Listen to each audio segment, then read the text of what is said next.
हिंदू मुसलमानों के बीच भाईचारा बढ़ाने के मकसद से जमीयत उलमा-ए-हिंद के 34वें अधिवेशन में मौलाना अरशद मदनी की टिप्पणियों से विवाद हो गया। बयान में मदनी ने अल्लाह और ओम की न सिर्फ विवादास्पद तरीके से तुलना की, जहां आदम को हिंदू व मुसलमानों का पूर्वज बताया। मौलाना मदनी के दिए विवादित बयान पर संगम नगरी माघ मेले के संत समाज में है गहरी नाराजगी। शिव योगी मौनी स्वामी ने इस तरह से ओम की तुलना अल्लाह से करने पर सरकार से कार्रवाई करने की मांग की है। इनका मानना है कि ऐसे धर्म पर आहत करने वाले दिए विवादित बयानबाजों को जेल में बंद कर देना चाहिए। यही लोग बयान देकर धार्मिक दंगे करवाने का काम करते हैं, आपसी भाईचारा खत्म करने की कोशिश करते हैं। वो भी ऐसे समय में धार्मिक बयान कतई बर्दाश्त नहीं होना चाहिए। चुनाव के नजदीक होने पर सियासी रंग देने का किया जाता है काम। देश को बांटने वाले ऐसे लोगों के खिलाफ केंद्र सरकार को एक कानून लाना होगा, जिससे समय समय पर ऐसे बयान बहादुरों के गलत बयानबाजी पर सीधे सलाखों के पीछे भेजकर सरकार को साफ संदेश देना चाहिए, क्योंकि हिंदुस्तान हिंदू राष्ट्र है। ऐसे में अगर पाकिस्तान में इस्लाम के खिलाफ गलत बयानबाजी करने पर जेल में ठूंस देते हैं, तो भारत में भी ऐसे लोगों का बहिष्कार कर इनको जेल में भेजना होगा। देखिए, मदनी जी ने जो बयान दिया है और बड़ा शर्मनाक बयान है।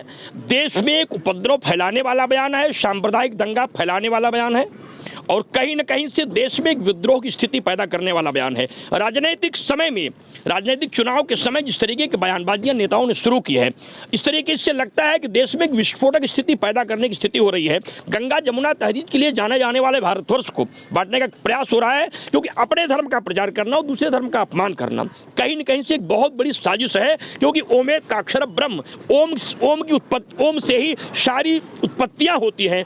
ओम की उत्पत्ति अल्लाह से हुई है। निश्चित रूप से बहुत ही निंदनीय प्रश्न है। संत समाज इसकी निंदा करता है और ऐसे किसी भी बयान के समर्थन के लिए मैं कतई तैयार नहीं हूं। मैं इसका विरोध करता हूं, शास्त्रार्थ की चुनौती देता हूं। यदि कोई सिद्ध कर दे कि ओम की उत्पत्ति अल्लाह से हुई है या अल्लाह ओम के स्थिति में है, या तो मेरे सामने बैठे वो पहले माने कि राम भी अल्लाह है और अल्लाह भी राम है, तब ये बात विचारणीय हो सकती है। लेकिन अगर आप ये मानते हैं कि अल्लाह आपके ईश्वर है, आपके भगवान हैं, आपके देवता हैं, तो ओम जो है पूर्ण ब्रह्म है, जिसकी ना उत्पत्ति होती है, ना जन्म होता है, ना प्रलय होता है। इसलिए ओम के जन्म की बात करना निश्चित रूप से बहुत ही दुखद भी है, शर्मनाक भी है, निंदनीय भी है। संत समाज इसकी निंदा करता है और ऐसे किसी भी बयान के खिलाफ सरकार से कार्रवाई की मांग करता है। ऐसा फिर एक कानून की बात में सामने आती है कि मांग करनी चाहिए, क्योंकि अगर पाकिस्तान में एक व्यक्ति द्वारा अपने धर्म के लिए, एक मुसलमान व्यक्ति द्वारा मुसलमान धर्मशास्त्रों की टिप्पणी करता है, तो थाने से व्यक्ति को निकाल के घसीट के वहां के लोग मार डालते हैं और